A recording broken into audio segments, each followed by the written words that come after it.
Donc moi, je suis astrophysicien, j'observe le ciel pour essayer de comprendre comment tout ça s'est formé. Et en plus, je veux partager ça avec la future génération.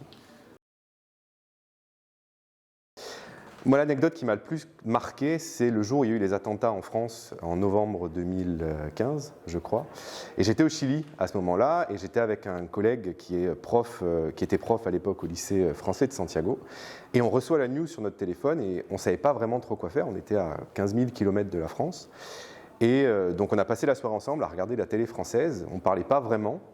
Et on reçoit un message de l'ambassade de France au Chili qui nous dit demain matin à 10h, on va se retrouver entre Français et on va essayer d'être ensemble pendant ce moment qui n'était pas facile parce que quand on est à 15 000 km et qu'on voit les images, ça c'était pas très chouette. Et donc on est parti le lendemain matin, c'était un samedi, à 10h, on était à l'ambassade de France au Chili, il y avait des Chiliens qui étaient venus, il y avait toute la communauté française, il y avait une ministre, je crois, du gouvernement chilien qui était là.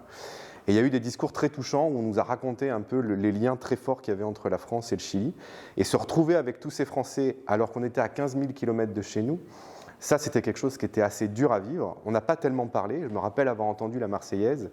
Et après, en fait, on était tous là, ok, quand est-ce qu'on retourne en France pour voir un peu, partager avec les Français qui étaient sur place.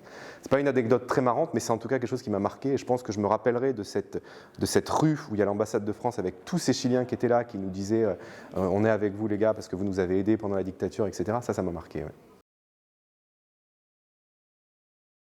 Il se trouve que la France m'a proposé il y a quelques semaines un nouveau challenge qui est de travailler sur un instrument qui va être mis sur le plus grand télescope au monde qu'on est en train de construire, que l'Europe est en train de construire. J'aurais pas pu faire ça en Angleterre puisque l'Angleterre depuis peu ne fait plus partie de l'Europe.